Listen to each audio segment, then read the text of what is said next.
नमस्कार, मैं हूं आशीष त्रिपाठी और आप देख रहे हैं खबर अपने एमपी की। भोपाल में चिकित्सा शिक्षा मंत्री विश्वास सारंग ने हमीदिया अस्पताल पहुंचकर कोविड केंद्र का निरीक्षण किया और इस दौरान उन्होंने डॉक्टर्स से मरीजों के इलाज पर चर्चा करने के साथ ही वीडियो कॉलिंग के जरिए कोरोना मरीजों से बात कर उनका हालचाल जाना। सारंग ने अधिकारियों को कोरोना मरीजों को परिजनों से बात करवाने संबंधी भी दिशा निर्देश दिए। अस्पताल में कोविड केंद्र का जायजा लेने के बाद मीडिया से बातचीत करते हुए विश्वास सारंग ने सभी व्यवस्थाएं ठीक होने का दावा किया। साथ ही मरीजों से अच्छा फीडबैक मिलने की भी उन्होंने बात कही। सारंग ने प्रदेश में मरीजों के रिकवरी रेट बढ़ने पर भी खुशी जताई। कहा, ऑक्सीजन की कमी की वजह से किसी भी मरीज की मौत का कोई प्रमाण नहीं मिला है और अभी तक किसी मरीज की ऑक्सीजन की कमी की वजह से जान नहीं गई है। हमीदिया अस्पताल में रेमडेसिविर इंजेक्शन चोरी होने के मामले पर सारंग ने कहा कि चोरी नहीं थी, सभी इंजेक्शन मिल गए हैं और पुलिस पूरे मामले की जांच कर रही है। प्रदेश में कहीं भी किसी भी मरीज की ऑक्सीजन की कमी से मृत्यु का कोई भी प्रमाण नहीं मिला है। मैं पहले से कहता आया हूँ, किसी की भी मृत्यु बहुत दुर्भाग्यपूर्ण है, बहुत दर्दनाक है। कहीं भी किसी भी तरह ऑक्सीजन की कमी के कारण किसी की मृत्यु नहीं हुई है, क्योंकि जिस इंसिडेंस की आप बात कर रहे हैं, प्रदेश में किसी भी घटना की जिसका आप जिक्र कर रहे हैं, वहाँ पर केवल उतने ही लोग अस्पताल में भर्ती नहीं थे जिनकी मृत्यु हुई है। उनके साथ ही उनके बगल के बिस्तर में उसी उपकरणों से लैस और भी मरीज थे, उनकी मृत्यु नहीं हुई। और विश्वास सारंग के इस बयान पर कांग्रेस विधायक कुणाल चौधरी ने पलटवार किया। कुणाल चौधरी का कहना है कि सरकार चोरी पे सीनाजोरी का काम कर रही है। कुणाल चौधरी ने सवाल पूछा कि जिन लोगों के अपने गए, जिन लोगों की मौत हुई, क्या उनके परिजन झूठ बोल रहे हैं? मध्य प्रदेश में सरकार चोरी और सीनाजोरी के काम कर रही है। लगातार ऑक्सीजन की कमी के चलते कई मौतें, कई लोगों ने अपने परिवार के लोगों को खोया और लाश पे राजनीति करने के लिए भारतीय जनता पार्टी के नेता और मध्य प्रदेश के मंत्री कह रहे हैं कि कोई एक भी मौत ऑक्सीजन की कमी से नहीं, उसके कोई प्रमाण नहीं है। क्या ये लाशें गलत कह रही हैं? क्या उनके परिजन गलत कह रहे हैं? स्पष्ट है, समस्या को समस्या समझिए और उसके निदान करने के ऊपर काम करिए। आज आफत सर पे आ चुकी है, बिल्कुल स्पष्ट लड़ने की जरूरत है। झूठ बोलने की जगह सच्चाई को स्वीकार करो, उसके निदान का काम करो। और इस गंभीर मुद्दे पर आज का खास कार्यक्रम आपकी आवाज आज देखना ना भूलें।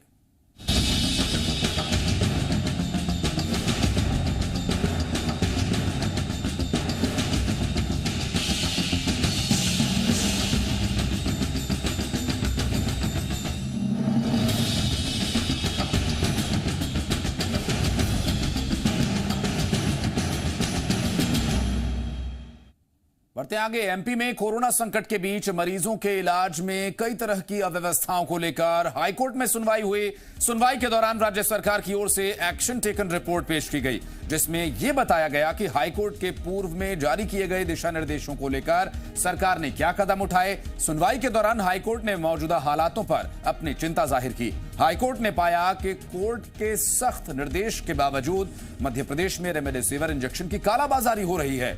हाईकोर्ट ने इस पर नाराजगी जताई। कोर्ट ने सरकार से पूछा कि आखिर ऐसे हालात में रेमडेसिविर इंजेक्शन का आयात क्यों नहीं किया जा रहा है। वहीं दूसरी तरफ कोरोना जांच में हो रही देरी पर भी हाईकोर्ट ने नाराजगी जताई। हाईकोर्ट ने पाया कि उसके पहले के आदेश के मुताबिक 36 घंटों के भीतर आरटीपीसीआर टेस्ट की रिपोर्ट मिल जानी चाहिए थी, लेकिन आज भी प्रदेश में कई जगह पर सैंपल रिपोर्ट आने में 5 से 6 दिन का वक्त लग जा रहा है। और एमपी में ऑक्सीजन की किल्लत पर हाईकोर्ट ने पाया कि मध्य प्रदेश सरकार ऑक्सीजन के मामले पर पूरी तरह से केंद्र सरकार पर निर्भर है। हाईकोर्ट ने इन तमाम बिंदुओं पर कल अपना आदेश जारी करने का ऐलान किया है।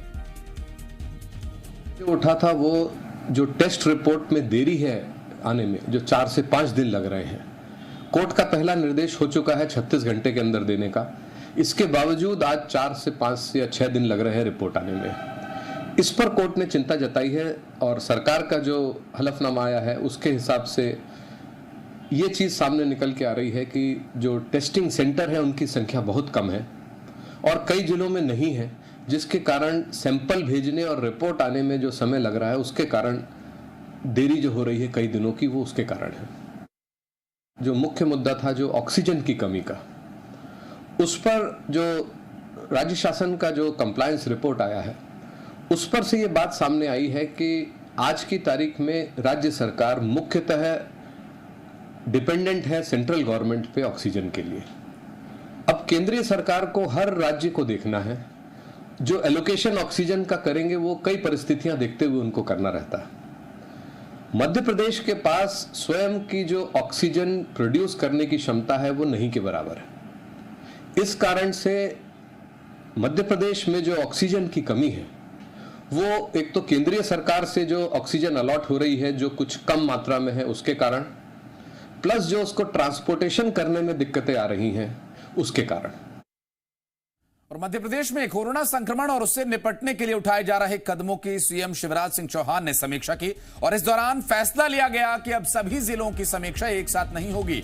कोरोना समीक्षा के लिए अलग अलग ग्रुप्स बनाए गए हैं, जिसमें ग्रुप ए में 18 जिले, ग्रुप बी में 16 और ग्रुप सी में भी 18 जिले रखे गए हैं। और बैठक में सीएम शिवराज सिंह चौहान ने कंटेनमेंट जोन बनाकर संक्रमण पर और कोरोना को लेकर रोकथाम के लिए सख्ती बरकरार रखने के निर्देश भी जारी किए हैं। सीएम ने कहा कोविड केयर सेंटर में 29% बेड्स खाली पड़े हैं, जरूरत पड़ी तो प्रदेश और कोविड केयर सेंटर और सारे व्यवस्थाएं की जाएंगी। सीएम ने कोविड केयर सेंटर में ऑक्सीजन कंसंट्रेटर लगाने की भी बात कही है। साथ ही सीएम ने विधायकों और सांसदों से भी जन सहयोग से कोविड केयर सेंटर बनाने की अपील की है। सीएम के मुताबिक योग से निरोग अभियान में 5000 ट्रेनर्स होम आइसोलेशन में मरीजों को योग सिखा रहे हैं और किल कोरोना अभियान पार्ट 2 का क्रियान्वयन भी तेजी से किया जा चुका है।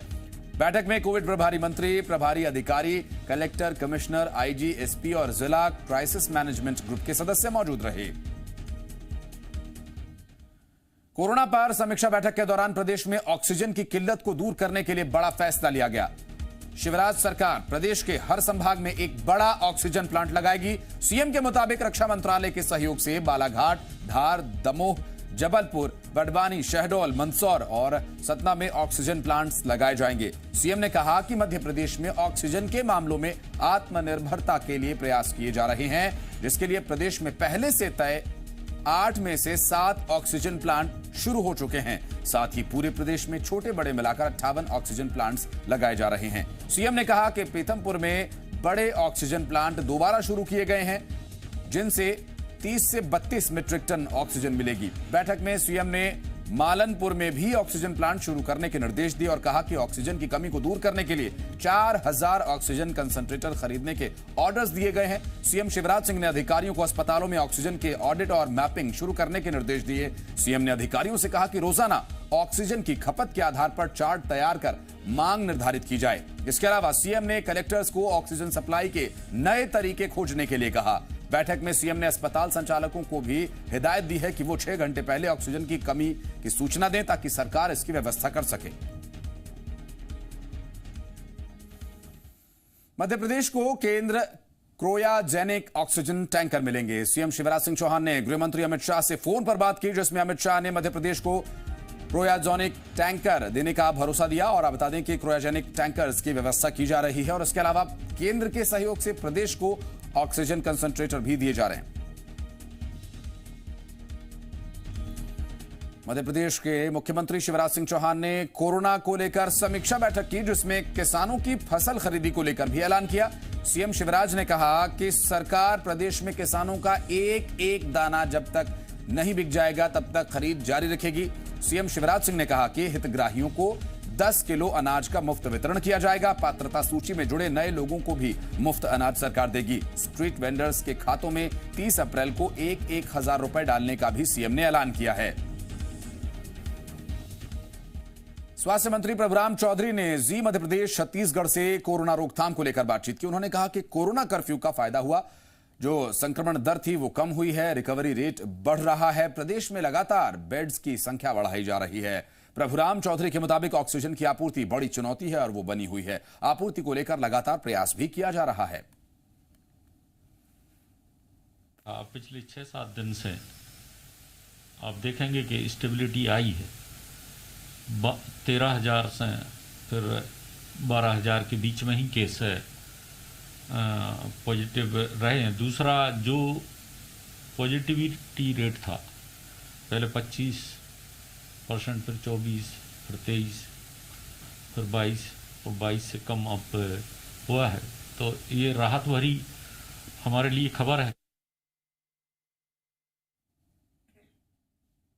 और कोरोना संक्रमण के बीच शिवराज सरकार के मंत्री अस्पतालों में लगातार व्यवस्थाओं का जायजा ले रहे हैं और इसी कड़ी में परिवहन मंत्री गोविंद सिंह राजपूत ने सागर में जिला अस्पताल और बुंदेलखंड मेडिकल कॉलेज पहुंचकर निरीक्षण किया। इस दौरान उनके साथ स्थानीय जनप्रतिनिधि और प्रशासनिक अधिकारी भी मौजूद रहे। मध्य प्रदेश में कोरोना संक्रमण तेजी से फैल रहा है, जिसको देखते हुए सीएम शिवराज सिंह चौहान ने सेना के अधिकारियों से बात कर मदद करने की अपील की थी। इसे लेकर भोपाल के बाद अब जबलपुर में भी सेना के कैंप 4 TTR में कोविड केयर सेंटर की तैयारी कर रहे हैं और इस कोविड केयर सेंटर की क्षमता 100 मरीजों की होगी, जिसमें देखभाल के लिए सेना के डॉक्टर्स, नर्सिंग स्टाफ को तैनात किया जाएगा। बता दें कि जबलपुर में जितने बेड्स की व्यवस्था है उससे कहीं ज्यादा संक्रमित मरीज सामने आ रहे हैं। कलेक्टर कर्मवीर शर्मा के मुताबिक सेना के कोविड केयर सेंटर में कम लक्षण वाले मरीजों का इलाज किया जाएगा। सिम्टोमेटिक लोग या माइल्ड सिम्टोमेटिक लोग जिनको ऑक्सीजन की आवश्यकता नहीं है लेकिन हल्के फुल्के सिम्टम्स है और उनको कोविड केयर सेंटर की आवश्यकता हो तो उसके लिए कोविड केयर सेंटर इस्टेब्लिश किया जाएगा। तो प्रशासन ने और स्वास्थ्य विभाग ने मिलकर सेना के साथ में मिलकर जो है एक सेंटर स्थापित किया है, वो अभी फाइनल स्थिति में बस पहुंचने ही वाला है। उसकी प्रारंभिक चीज़ें सब हो चुकी हैं, एक बार मैंने विजिट भी की है वहाँ पर। और ये कोविड केयर सेंटर जो है सेना के प्रीमाइसेस में है, इसमें अधिकतर डॉक्टर जो हैं, नर्सेस हैं, वो सेना की तरफ से। पूर्व कैबिनेट मंत्री और कांग्रेस के विधायक लखन घनघोरिया ने जबलपुर कलेक्टर से मुलाकात की और इस दौरान उन्होंने अपनी विधायक निधि से 10 लाख रुपए कलेक्टर को दिए और इस मांग की है कि इस निधि का इस्तेमाल लॉकडाउन में प्रभावित हुए लोगों को राशन देने के लिए किया जाए। उन्होंने कहा कि वो लॉकडाउन के समर्थन में हैं, लेकिन इसकी वजह से कोई भूखा न मरे, इसलिए वो ये कदम उठा रहे हैं। साल भर पहले जो पीपीएल की परिधि में आते थे और जिनका सिर्फ और सिर्फ सरकारी अमले के कारण जिनको बाहर किया गया है पात्र पर्ची से सर्वर डाउन का बहाना करके, ऐसे नामों की लिस्ट भी प्रशासन के पास है। उनको भी कम से कम खाद्यान्न देने की प्रशासन प्रयास करे, क्योंकि स्थिति भयावह से भयावह हो गई है।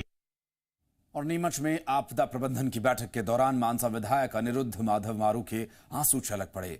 मंत्री ओम प्रकाश सकलेचा की अध्यक्षता में यह बैठक जारी थी और विधायक अनिरुद्ध ने बताया कि जिला अस्पताल में जो सुविधाएं मिलनी चाहिए वो मिल नहीं रही हैं। एक महिला ने विधायक से कहा कि वो मर जाएगी लेकिन जिला अस्पताल नहीं जाएगी। इस बात से विधायक काफी परेशान थे और बैठक में भावुक हो गए। बाद में भी खरीदेंगे तो 7 दिन में ऐसा कोई लंबा चौड़ा फर्क नहीं पड़ा। केवल पानी तो बंद ही रहेगी ना, बंद तो बंद है। वो हम अभी तो हमारे बालाघाट में लांजी नगर पंचायत के सीएमओ देवेंद्र मस्कोले की अस्पताल में गुंडागर्दी की तस्वीर सामने आई, जिसका वीडियो सोशल मीडिया पर जमकर वायरल हो रहा है।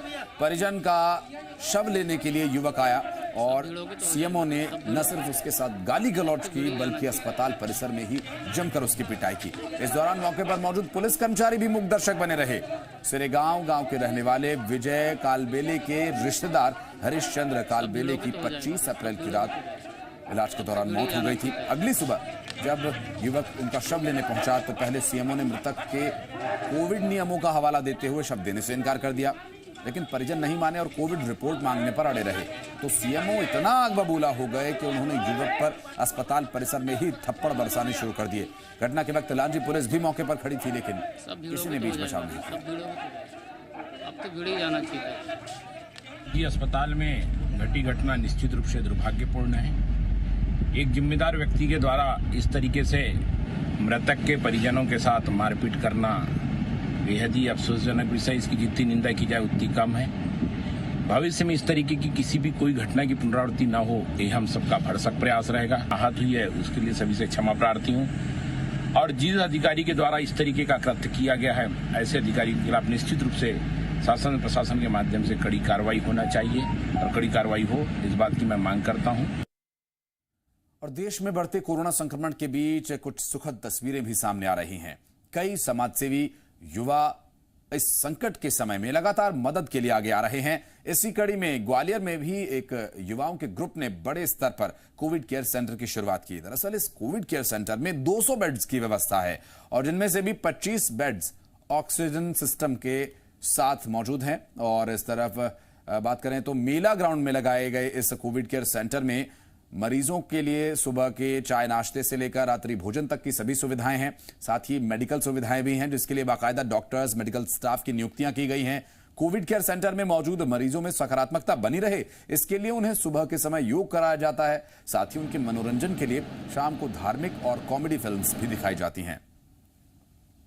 प्रदेश भर में कोविड का संक्रमण लगातार बढ़ रहा है और ऐसे में बेड संख्या लगातार कम होती जा रही है और बहुत सारे ऐसे लोग हैं जिनके घरों में जगह नहीं है, लेकिन उनको होम आइसोलेशन के लिए अस्पतालों में बेड नहीं मिल पा रहे हैं, क्योंकि अस्पतालों में बेड जो है केवल जो गंभीर मरीज हैं और जो या ऑक्सीजन पर है या लगातार डॉक्टरों की मॉनिटरिंग है, केवल उन्हीं जगहों को, उन्हीं लोगों को जो है वो बेड मुहैया हो पा रहे हैं। जिस आइसोलेशन सेंटर को तैयार करने वाले पुनीत शर्मा जी हैं। शर्मा जी, ये बताइए कि कैसे आपके मन में आया कि ये सेंटर खोला जाए, क्योंकि लगातार जो है बेड की समस्या सामने आ रही थी और लोग अपने घरों में भी इतनी जगह नहीं कि आइसोलेट हो सके। सर, सबसे बड़ी समस्या क्या है कि जो कोरोना चला तो एक लोगों में हड़बड़ाहट पैदा हो गई, क्योंकि ये बिल्कुल सच है, चाहे हम आरोप प्रत्यारोप करें या कुछ करें, ये महामारी एकदम से जिस तरीके से बढ़कर आई, जिस संख्या बल से कोरोना के मरीज़ निकले, तो उतनी व्यवस्था हमारे यहाँ हॉस्पिटल्स में, चाहे प्राइवेट हो या सरकारी, उतनी हम पर नहीं है मौजूद। उस स्थिति में जब लोगों को न्यूज़ देख के ये भी पता चलने लगा कि भाई इससे महामारी से लोगों की डेथ ऑफ रेट ज़्यादा हो रही है, तो जिनका ठीक भी है वो भी डर रहे हैं, क्योंकि उनको डॉक्टर का टेक केयर और पलंग न मिल पाने से एक उनमें हड़बड़ाहट की। बेड्स हैं भैया, 10 से 15 बेड हम लोगों ने ऑक्सीजन वाले करके रखे हुए हैं कि भाई इनमें से अगर किसी की ऑक्सीजन सेचुरेशन बिगड़ता है तो उनको हम आपातकाल में ऑक्सीजन प्रोवाइड करा पाएँ। और प्राथमिक उपचार से लेकर रहना पूर्णतः मुफ्त है यहाँ।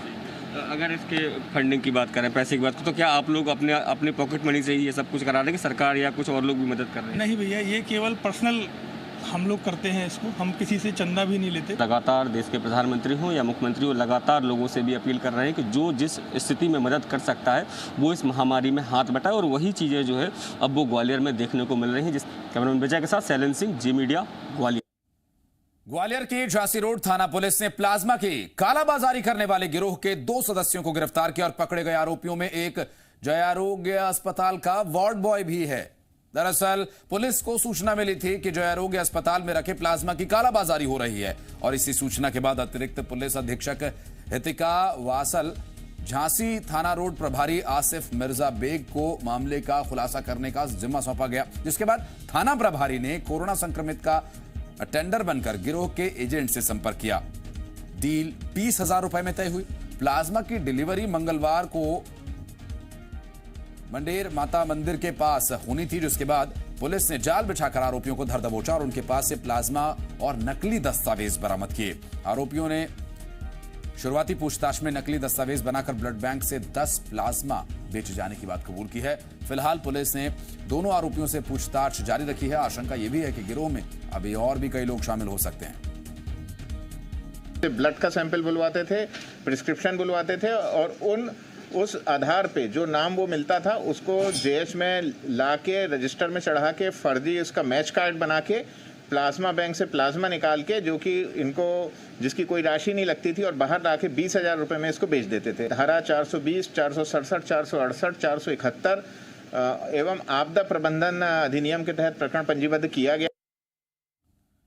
और बढ़ते आगे, रुक करेंगे अगली खबर का। कृषि मंत्री कमल पटेल का बड़ा ऐलान। हरदा से बड़ी खबर आपको बता दे, मंडी बोर्ड के कर्मचारियों के परिवार को लेकर ये बड़ा ऐलान किया गया। दरअसल इस ऐलान के माध्यम से मंडी बोर्ड के कर्मचारियों और उनके परिवार के लिए ये एक बड़ी खबर, चूंकि हरदा में कृषि मंत्री कमल पटेल ने ऐलान किया है कि इस वक्त जो कोरोना काल चल रहा है, इस कोरोना काल में चूंकि कई तरह की समस्याएं सामने आ रही हैं, तो इन समस्याओं को देखते हुए कोरोना से मौत होने पर मंडी बोर्ड के कर्मचारियों के परिवार वालों को लेकर यह ऐलान किया गया। कृषि मंत्री कमल पटेल का बड़ा ऐलान। हरदा से इस वक्त की बड़ी खबर आपको बता दें, कोरोना से मौत होने पर मंडी बोर्ड के कर्मचारियों को आर्थिक मदद दिए जाने की घोषणा की गई है कृषि मंत्री द्वारा। इस वक्त की बड़ी खबर, और मंडी बोर्ड के कर्मचारियों के परिवारों को एक इससे मनोबल तो बढ़ेगा ही उनका, साथ ही इस समय चूंकि जिस तरह चारों तरफ महामारी फैली हुई है, इस महामारी के दौर में मंडी बोर्ड के कर्मचारियों के परिवार वालों की चिंता करते हुए उन्होंने कहा कि सरकार की तरफ से जो सहयोग मिल रहा है वो तो मिलता ही रहेगा। साथ ही साथ एक और बड़ी घोषणा की गई है कि यदि मंडी बोर्ड के कर्मचारी के किसी परिजन की